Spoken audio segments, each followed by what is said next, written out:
안녕하세요. 코인 알려주는 남자입니다. 비트코인 가격은 여전히 30K 중반을 횡보하고 있습니다. 주말간에 크립토판에 게리 겐슬러가 SEC를 자진 사임한다는 소식이 전해지면서 들썩였는데 이게 진짜인지 이야기를 한번 나눠보도록 하겠습니다. 다음으로 기관 투자자들이 코인 불장에 완전 베팅을 하고 있는 지표들, 그 다음에 신호들이 많이 떠가지고 이걸 여러분들과 하나하나 분석해 보도록 하겠습니다. 이 코인 뜨거운 여름이 온다라고 말씀을 드리는데 제가 최근에 밀고 있는 코인이고 여러분들께 왜 이 코인이 앞으로 뜨거워질지에 대해서 이야기를 나눠보도록 하겠습니다.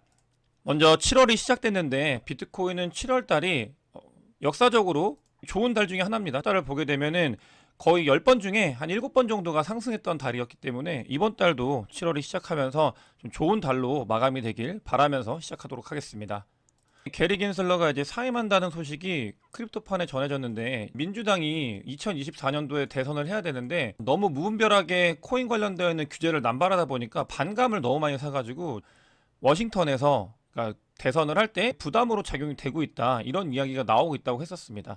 그러면서 지금 겐슬러 같은 경우는 잘릴 거다 이런 이야기가 나오는데 잘릴 수는 없으니까 이제 자진 사임하는 형태로 이야기가 진행되면서 지금 이제 겐슬러가 SEC로 나올 수 있는 가능성이 있고, 그러니까 SEC도 문제인데 게리 겐슬러 같은 경우도 강력하게 코인에 대한 규제를 많이 언급을 했던 사람이기 때문에 어쨌든간 겐슬러가 이제 SEC를 나오게 되면은 단기적으로는 코인판의 호재라고 사람들이 인식을 하게 될 거고 그 부분이 모멘텀이 될 수 있습니다. 하지만 SEC 관련돼서 제가 자주 언급을 드렸던 것처럼 그러니까 한 개인의 문제가 아니고요. 뭐 제이 클레이튼 같은 경우는 SEC 전 의장인데 제이 클레이튼은 리플을 소송을 걸고 SEC에서 나왔잖아요. 그리고 겐슬러 같은 경우도 처음에 SEC에 갈 때는 친크립토라 그래서 사람들이 환호를 했었는데 그 뒤에 이제 크립토와 전쟁을 한 사람이기 때문에 SEC의 기조는 크게 바뀌지 않을 가능성이 큽니다. 다시 한번 말씀드리지만 단기적으로는 게리 겐슬러라는 인물이 가지고 있는 상징성 때문에 그러니까 이제 그 모멘텀이 돼가지고 상승을 할 수 있지만 중장기적으로 SEC가 바라보고 있는 규제의 방향은 크게 바뀌지 않을 가능성이 있기 때문에 이 부분에 있어서는 좀 더 살펴봐야 되겠습니다. 주말간 비트코인 CVD 자료를 보게 되면은 갈색 고래는 그대로 포지션을 유지하고 있는 모습을 확인할 수 있고 이 보라 고래가 포지션을 계속 정리하고 있는 모습을 확인할 수 있습니다. 이렇게 지금 그러니까 모멘텀이 줄어들어가고 있는 상황이라고 보면 되실 것 같고, 그러면서 동시에 11K와 32K 사이에는 이 매도벽이 강력하게 형성이 되고 있는 모습을 확인할 수 있습니다. 이거 같은 경우는 아래쪽에 추가 하락이 있을 가능성이 있다라는 걸 의미는 하지만 분위기로 봐서는 이 부분은 좀 더 살펴봐야 되는 점이라고 생각이 들고, 뭐 알같이 숏을 보는 사람들 같은 경우도 다음 주에 큰 폭의 하락이 있을 거다라고 이야기를 하기 때문에 좀 조심을 하는 건 맞습니다. 30K와 31K 이 구간에서는 큰 세력들이 조용하게 전쟁을 일으키고 있는 중이거든요. 그렇기 때문에 어느 쪽이 승기를 잡게 되면은 만약 31K에 안정적으로 안착을 하게 된다면 그 다음으로 제가 바라보고 있는 말씀드렸던 그 지점까지는 충분히 갈 수 있는 여력이 있지 않을까 이렇게 생각이 들고, 만약에 이렇게 올리려고 하는 세력이 지게 된다고 하면은 뭐 하락을 했다가 그 뒤에 올라갈 수 있는 이런 정도로 봐주시는 게 좋을 것 같다고 생각이 듭니다. 아까 말씀드린 것처럼 30K와 31K 사이에서는 세력들 간의 다툼이 있다고 말씀을 드렸는데 실제로 고래가 던지면 지금 고래가 매수하고 있는 모습을 확인할 수 있습니다. 누군가 A라는 세력이 물량을 던지면 지금 B라는 세력이 30K 정도에서 그걸 다 받아내고 있는 모습을 확인할 수 있고, 이거는 제가 보고 있는 지표 중에 이제 매수 매도에 대한 지표인데, 그러니까 던지는 요 지점에서는 어떤 거냐면은 세력이 던졌을 때 받아주는 게 좀 약한 지점 이렇게 볼 수 있고요. 이렇게 녹색선 같은 경우는 받아주는 게 좀 더 강한 지점이라고 보시면 될 것 같습니다. 그렇기 때문에 30K와 31K는 좀 거의 일주일이 넘었는데도 계속 세력 간에 다툼이 있는 그런 형상이라고 보시면 되겠습니다. 비트코인 가격이 변함에 따라서 미국과 아시아가 어떤 식으로 움직이는지를 좀 살펴보면 좋을 것 같은데, 그러니까 이 하락장에서는 미국과 아시아의 스마트한 유저들 같은 경우는 다 축적을 했습니다. 아시아도 바이고 미국도 바이인데 이 상태를 보게 되면 마찬가지로 미국과 아시아 모두 바이를 하고 있습니다. 특이사항인 거고, 19K에서 31K까지 올라왔던 이 지점 같은 경우는 아시아 쪽에서 많은 셀이 일어났어요. 이 셀이 일어나면서 오히려 가격을 하락 횡보하게 만들었었는데 같은 경우는 이 아시아랑 미국 모두 축척을 하고 있다. 그렇기 때문에 제가 제목에서 달아놓은 것처럼 그러니까 기관 투자자 혹은 어떤 그 큰 세력들은 롱에 베팅을 하고 있다라는 증거들이 여기서도 이제 드러나고 있고요. 다만 아까 말씀드린 것처럼 30K와 31K의 사이에서 공방전이 일어나고 있는데 만약에 일부 하락이 있더라도 이런 지표들을 보게 되면은 추가적인 상승에 대해서 그런 부분들을 기대할 수 있는 자리다라는 게 지표들이 계속 보여지고 있어가지고 추가적으로 또 말씀을 드리겠습니다. 보시게 되면은 시카고 선물 시장에서 롱 포지션이 역대 최대를 차지하고 있다고 기사가 떴습니다. 기관 투자자들은 비트코인이나 코인 시장의 전망이 개선될 거라는 거에 베팅을 하고 있고요. 그렇기 때문에 롱 포지션이 역대 최고로 올라가고 있고 계속 사람들이 위로 올라갈 거를 보기 때문에 여기서 롱을 잡는 거거든요. 그런 부분들이 기관 투자자들이 큰 변화가 일어나고 있다. 이런 것들을 잘 알아야 되고 제가 어떤 자리인지 이게 중요하다고 말씀을 드렸어요. 어떤 자리인지를 잘 알아야 이걸 숏으로 쳐가지고 돈을 벌지 아니면 숏을 치면 인생이 날아가는지에 대해서 판단이 드는데 이 같은 경우는 이렇게 머리를 계속 들 수 있는 하락을 했을 때 머리를 계속 들 수 있는 모멘텀이 있기 때문에 좀 이제 숏뷰로 바라보고 뭔가 세상이 그러니까 부정적으로 이게 내려 떨어질 거다라고 생각하는 거는 조금은 좀 유하게 바라봐야 되는 그런 장이라는 거를 다시 한번 말씀을 드립니다. 또 이제 비트코인의 펀드 볼륨 같은 경우도 올라가는 모습을 볼 수 있어요. 제가 이거 맥디닝 자료를 가지고 왔는데 이 같은 경우는 볼륨량이 늘어난다는 말은 뭐냐면 이제 불장을 대비하고 있다. 그렇기 때문에 장에서 거래가 활발하게 일어나고 있다는 말과 같거든요. 실제로 기관 투자자 및 세력들은 이 롱에 준비를 하고 있는 모습들이 지표로 찍히고 있다는 걸 제가 확인할 수 있었습니다. 마지막으로 물량을 얼마나 축적하고 있는지를 보게 되는 지표인데 비트코인 펀드 홀딩이라는 지표거든요.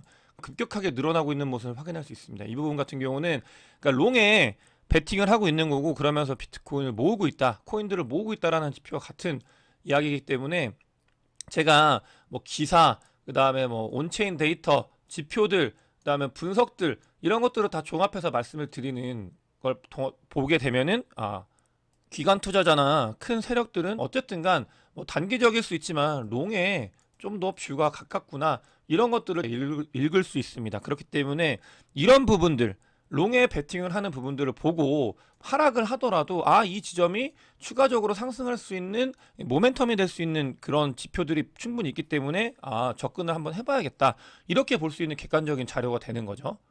제가 그러면서 뭐 하락 요런 얘기를 지금 계속 드리는 이유가 하락을 할 수 있지만 그 뒤에 상승을 한다 요런 말씀을 드리잖아요. 30K와 31K 공방전이 일어나고 있다고 말씀을 드리면서 근데 그런 것들이 마이너 같은 경우는 큰 비트 고래 중에 세력 중에 하나인데 이 마이너들이 분배를 이제 시작을 했습니다. 보시게 되면은 많은 양의 그러니까 비트코인을 거래소로 보내고 있는 걸 확인할 수 있고요. 이 분배 같은 경우는 장이 좋아질 때 반드시 일어나는 일이다라는 걸 인지를 하시면 돼요. 그러니까 이게 무조건 안 좋은 건 아니고 어쨌든간 거래소로 들어가는 수많은 물량의 비트코인이 있기 때문에 이런 것들은 분배가 이루어질 때 그러니까 일부 충격을 줄 수 있다. 그런 것들에 대해서는 대비하는 게 심리적으로라도 대비하는 게 그러니까 계속 2023년도를 바라볼 때 좋은 일이기 때문에 말씀을 드리는 거고요. 이 분배가 다 되고 나면은 보시게 되면 이렇게 상승을 하고 이렇게 상승을 했었다. 그렇기 때문에 그런 부분들 잘 챙겨보면 좋을 것 같다라고 생각이 듭니다. 어느 자리인지를 보게 되는 건데요. 이거 같은 경우는 뭐 자주 많이 언급을 했기 때문에 어떤 자리이냐 아직도 시작하고 있는 그냥 그 지점이라고 보시면 돼요. 아직도 축적 단계다. 그 다음에는 축적한 다음에 무조건적인 상승은 없다라는 말씀을 저는 다시 한번 드립니다. 상승을 추가적으로 하더라도 그 뒤에 이제 고통스러운 구간은 분명히 있을 거예요. 그 기간이 사실은 가장 조심해야 되고 가장 심리적으로 말라갈 수 있는 시기가 올 가능성이 있는데 그 시기에 우리가 어떤 위치이고 어떻게 포지션을 잡아야 되는지 중요한 순간이 올 거고요. 그래서 그런 부분들도 잘 견뎌서 2023년도, 4년도, 5년도를 이 코인과 함께 돈을 계속 불려나가는 그런 장으로 활용했으면 좋겠습니다. 스테이블 코인은 제가 자주 언급을 드렸어요. 이거를 선행성 지표로 보게 되면 망한다. 스테이블 코인은 장이 좋아지면 스테이블 코인이 늘어나는 겁니다. 그러니까 스테이블 코인이 늘어나서 장이 좋아지는 것도 맞는데 장이 좋아져야 스테이블 코인이 올라오는 게 맞아요. 그렇기 때문에 스테이블 코인 아직 뭐 전체 수량이 늘지 않았다. 그렇기 때문에 가짜 상승이다. 이렇게 주장하시는 분들 있는 거 알고 있습니다. 하지만 지표를 잘못 보시는 거예요. 이거는 후행성 지표로 보는 게 맞아요. 장이 좋아지면 돈이 그냥 준비되어 있던 돈들이 계속 들어온 투입이 되는 거거든요. 그래서 그런 것들에 대해서 지표를 해석할 때 어떻게 보냐에 따라서 이걸 롱의 뷰로 보냐, 숏의 뷰로 보냐, 아니면 그냥 뭐 중립으로 보냐가 달라집니다. 그렇기 때문에 경험이 있고 이거 사이클을 몇 번 돌아보고 돈을 벌어본 사람들의 그런 해석을 잘 귀담아 들으셔야 되는 이유 중에 하나인 거예요. 아까 말씀드렸던 것처럼 알갓은 대표적으로 코인 시장의 숏을 보는 사람입니다. 얘는 크립토를 저는 안 믿는다고 생각해요, 기본적으로. 그러니까 숏을 보시는 분들 중에 크립토를 믿지 않고 그냥 돈벌이 수단으로 하락을 할 거다 배팅을 하시는 분들이 많이 있거든요. 그러니까 크립토는 사기인 거예요, 그 사람들한테 뷰는. 그래서 롱장이 와도 이 사람들은 숏치다가 그냥 계속 말리는데, 알갓은 대표적인 숏의 뷰를 보는 사람입니다. 어쨌든간 얘 같은 경우는 다음 주에 뭐 고잉 투 제로라고 얘기할 만큼 부정적으로 이제 하락을 할 거다. 이번에 비트 예전에 31K 찍고 그 다음에 이제 뭐 28K 찍고 이럴 때 알갓이 무슨 얘기를 했냐면 25K까지 갈 거다라고 얘기를 한 다음에 여기 맞췄죠. 근데 아니다, 20K까지 갈 거다라고 얘기를 했었고, 과거에 19K에서 16K 내려갈 때 얘 같은 경우는 뭐 5K까지 내려갈 거다 뭐 이런 식으로도 얘기를 했었어요. 그렇기 때문에 걸러들어야 되는 게 분명히 있다. 뭔가 세상을 부정적으로 보고 숏의 뷰로 보는 게 맞을 때도 분명히 있습니다. 이런 것들을 잘 밸런스를 맞춰야 되는 건 맞는데, 그러니까 다 맞는 건 아니다. 이런 이야기 자주 드려요. 특히 멤버십 때는 제가 날 것으로 많이 말씀을 드리기 때문에, 숏뷰로 사람들을 현혹시키는 트위터리안들 몇 명 있거든요. 그거 갖다 놓으면서 제가 자주 언급을 드리는데, 숏의 뷰는 다시 한번 말씀드리지만 완전히 본인 걸로 해석을 하려고 하는 그게 있어야 된다. 필터링이 있어야 된다라는 말씀을 드립니다. 네, 우리나라가 연체율이 계속 올라가고 있다라는 건 사실인 것 같아요. 그래서 다른 나라들보다도 한국이 좀 많이 안 좋은 상황인 건 맞는 것 같습니다. 새마을금고도 뭐 연체율이 너무 올라가가지고 어떤 특단의 조치를 취하고 있는 것 같고요. 그렇기 때문에 기저에 깔려 있는 경기 침체의 위기, 이런 것들은 제가 조심해야 된다라는 말씀을 드리는 게, 6월부터 9월까지 어느 지뢰밭이 있을지 모릅니다. 하지만 전체적인 뷰, 가야 되는 방향은 2023년도는 잘 모아가야 되는 시기고, 이런 것들이 6월에서 9월이 아니더라도 뭐 12월쯤에 경기 침체가 약하게 올 수 있다, 이런 것들에 대해서는 인지를 해야 되고, 이 매크로에 대해서 말씀을 드리는 이유는 특히나 한국이 요즘 안 좋은 것 같아요. 그래서 그런 부분들을 좀 제가 경계해야 된다는 측면에서 말씀을 드립니다. 단기적인 뷰와 중장기적인 뷰에 대해서 잘 구분을 해야 되는데, 저는 코인 시장에 중장기적으로 여기에 베팅을 하고 이 업계에서 일을 하는 이유가 사실 이것과 같아요.